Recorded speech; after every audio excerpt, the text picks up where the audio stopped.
नमस्कार मित्रांनो, मी आपले यूट्यूब चॅनल स्वामी सेवा मार्ग या चॅनलवरून मी तुम्हाला भाग क्रमांक 9मध्ये माझ्या बहिणीची तब्येत कशी बिघडली ते सांगितले होते व मी दिंडोरीला जाऊन सेवा घेतली तेही सांगितले होते. मी तो प्रश्न मांडलेला कागद बघितला. त्या कागदावर गुरुमाऊलींनी महामृत्युंजय मंत्राचा जप महामृत्युंजय यंत्रावर करायला सांगितला होता आणि वल्गा सूक्त वाचून त्याचे पाणी करून तिला प्यायला द्यायला लावले होते. महामृत्युंजय यंत्रावर जलाभिषेक करून जप करून तेही पाणी तिला पाजण्यासाठी सांगितले होते व ललिता स्तोत्र तिच्या डोक्यावर हात ठेवून वाचायला सांगितले होते व घरी जाताच नवनाथ पारायण सुरू करायला सांगितले. मग मी घरी जाऊन मी ह्या सर्व वस्तू दिंडोरी केंद्रातूनच विकत घेतल्या आणि घरी जाताच लगेच महामृत्युंजय यंत्राचा जलाभिषेक सुरू केला. त्यानंतर वल्गा सुक्ताचे पाणी तयार केले व माझ्या भावाकडे ते तिला पाणी प्यायला पाठवून दिले व ललिता स्तोत्राचे एक पुस्तक मोठ्या बहिणीकडे पाठवले. तिला म्हटले, तू आयसीयूत जाऊन तिच्या डोक्यावर हात ठेवून हे स्तोत्र वाच.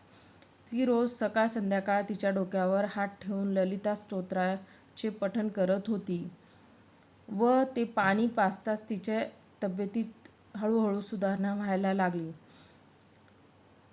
व ती आता कॉन्शियस झाली होती. मी इकडे त्याच दिवशी नवनाथ पारायणाला बसले. नवनाथ पारायण वाचून 2 दिवस झाले आणि तिसऱ्या दिवशी मला पिरियड आले. मला कळेना, आत्ताच पिरियड येऊन गेले होते तरी मला परत पिरियड कसे आले आणि आता हे पारायण वाचन कोण करेल.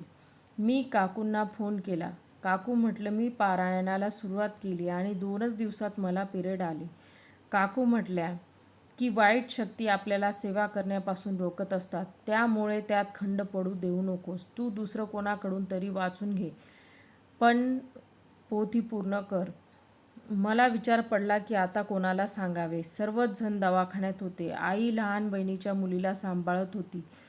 मग हे सर्व आमचा ड्रायव्हर तो आमच्या भावासारखाच आहे आणि तोही गावावरून वडिलांसोबत आला होता. तो आमच्यासोबतच होता.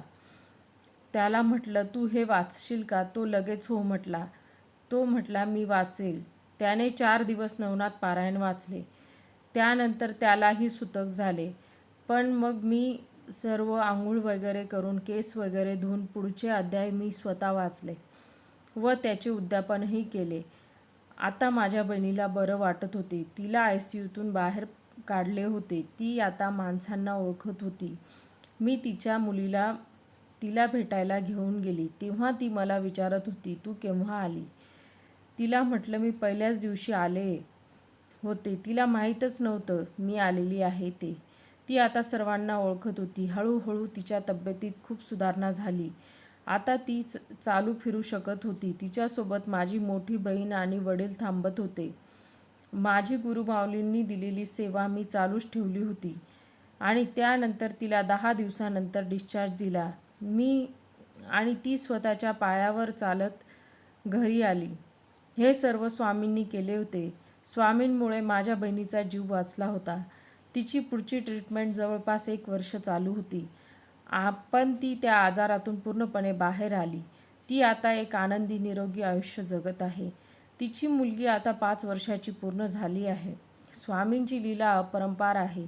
ते त्यांच्या भक्तांना संकटात बघू शकत नाही. ते त्यांच्यावर नक्कीच उपाय काढतात व त्यांच्या भक्तांना मार्ग दाखवतात. माझ्या आयुष्यात स्वामींचा हा सर्वात मोठा अनुभव आला आहे. तुम्ही जर तुमच्या घरी कोणी आजारी असेल तर नक्कीच दिंडोरीला स्वामींच्या केंद्रात जाऊन सेवा घ्या व घरी ती नक्कीच करा.